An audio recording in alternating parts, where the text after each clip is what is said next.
bien. Quelques ancêtres premiers pour être déplacés. Nous ont laissé un héritage les plus maigres.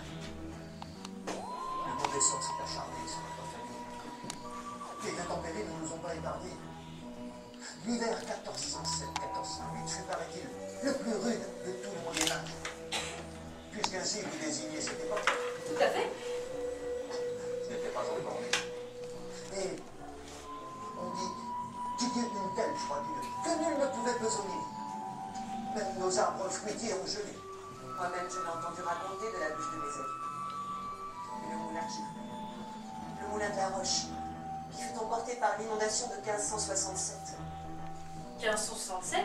Vous êtes sûr? Parce que selon les archives, il semblerait que ce soit dans les années... Oh Dieu, peu importe la date. C'est intéressant. Une de nos dernières possessions fut bel et bien emportée par la loi. Qu'est-ce que vous faites? Espèce de plébéien. Ah, non mais pour qui vous prenez-vous, monsieur de Vernouaille? Me parler sur ce ton, devant mes invités, en plus. Ce mépris, cette condescendance, je ne vais pas l'accepter très longtemps. Et comment voulez-vous que je vous parle? Autrement? Nous ne sommes pas du même groupe. Oui, oui, c'est sûr. Bon. Le moulin, Ah oui, oui, le moulin. c'est ça. Ce moulin était notre principale source de revenus, comprenez-vous?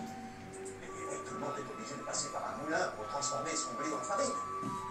Mais la transformation est taxée. Même si notre meunier était un voleur, comme tous les restes. Sa destruction par les flots fut une perte énorme, dont nous n'avons jamais pu nous remettre. Et la chaleur, une des multiples épreuves que Dieu nous infligea pour éprouver notre foi. Ah oui, la chaleur. En 1540, je crois.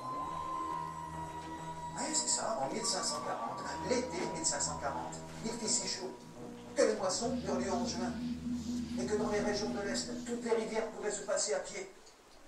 Les moulins de la Garonne ne pouvaient plus tourner. Nos récoltes sortant en partie.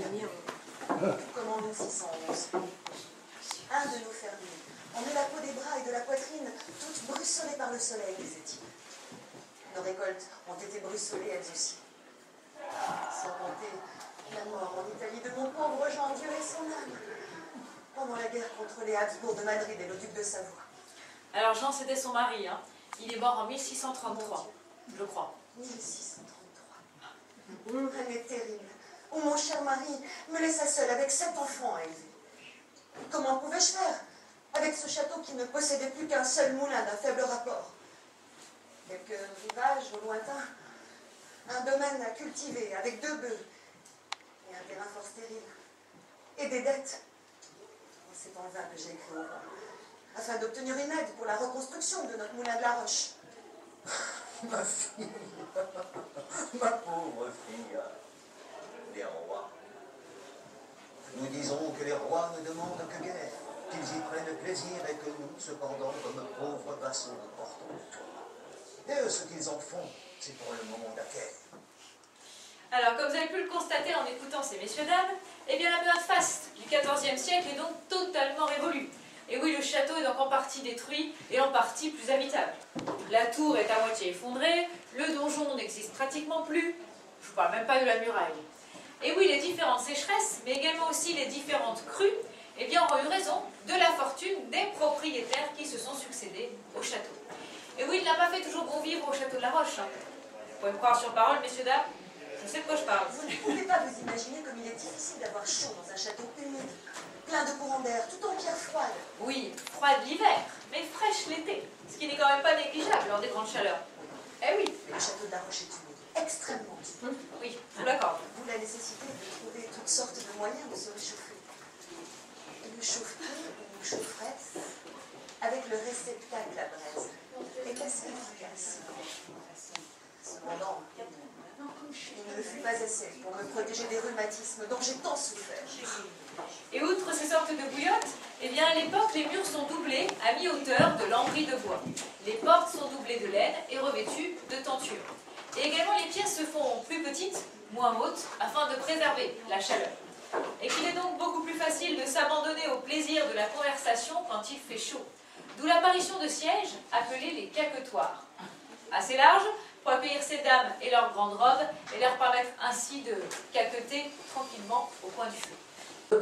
Deux digues furent construites par un ingénieur du roi. Une digue de 44 mètres entre le château de la Roche et la rive droite, à la place de l'ancien pont-levis, et une autre à Pinet. Ce ne fut pas suffisant. Les crues de la Loire, fleuves sauvages, sont réputés depuis fort longtemps. Mais c'est vrai, les digues n'étaient pas suffisantes. Seuls les barrages ont permis un écrêtement des crues, tout en faisant tourner les turbines qui produisent de l'électricité. L'électricité qui a été maîtrisée au XIXe siècle. Le barrage de Viray, par exemple, mis en fonction en 1982, qui, en noyant le fond de la vallée, a transformé notre rocher en îlot. Ah, que de connaissances, cher ami, j'en suis tout ébaubie. Comment pouvez-vous... Mais... Nous parlons au détriment de la visite en cours. Cher guide, peut-être avez-vous l'intention de dire quelque chose, hein? Non, non, François, je vous écoute, hein, je vous assure.